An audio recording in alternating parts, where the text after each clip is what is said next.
Sholat, tapi pikiran melayang. Begini jawaban Rasulullah yang menggetarkan hati.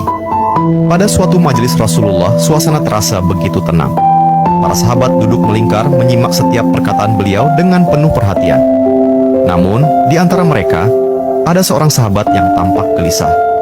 Jemarinya saling menggenggam, matanya menunduk, dan napasnya terasa berat. Setelah beberapa saat ragu, ia akhirnya mengangkat wajah dan berkata dengan suara lirih, "Wahai Rasulullah, aku ingin bertanya, tetapi aku khawatir pertanyaanku ini akan membuatku semakin malu di hadapan Allah."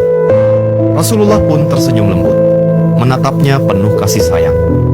"Katakanlah, wahai saudaraku, tidak ada pertanyaan yang membuat seseorang hina jika ia bertanya untuk mencari kebaikan." Sahabat itu menarik napas dalam, matanya mulai berkaca-kaca. "Wahai Rasulullah, aku merasa salatku sering tidak khusyuk. Kadang aku mengingat urusan dunia, kadang pikiranku melayang entah kemana. Aku takut salatku tidak diterima oleh Allah. Apakah dengan salat seperti itu, aku tetap mendapatkan pahala?" Suasana majelis seketika menjadi hening. Para sahabat lainnya ikut menunduk, merasakan kegelisahan yang sama. Mereka tahu betapa beratnya pertanyaan itu. Namun, yang terjadi setelahnya benar-benar di luar dugaan. Rasulullah tidak langsung menjawab.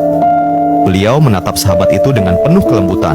Lalu tiba-tiba air mata mulai membasahi pipi beliau. Para sahabat terkejut. Mereka jarang melihat Rasulullah menangis dalam situasi seperti ini. Dengan suara bergetar, beliau berkata, "Demi zat yang jiwaku berada di tangannya, sungguh setan tidak akan pernah berhenti berusaha mencuri bagian dari salat seorang hamba hingga ia teralihkan. Tetapi ketahuilah, Allah tetap melihat usahamu."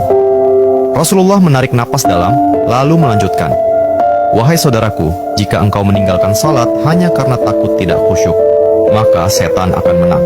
Tetapi jika engkau tetap berusaha salat meski pikiranmu teralihkan, ketahuilah bahwa setiap kali engkau berusaha kembali kepada Allah dalam salatmu, saat itulah Allah menyambutmu." Mendengar itu, sahabat tersebut tak mampu menahan tangis. Begitu pula para sahabat lainnya. Kemudian Rasulullah melanjutkan dengan penuh kelembutan, "Bayangkan seorang ibu yang melihat anaknya berjalan ke arahnya, tetapi anak itu sering jatuh dan tersandung. Apakah sang ibu akan marah? Tidak. Ia justru akan berlari menghampirinya, mengangkatnya, dan mendekapnya erat. Itulah Allah.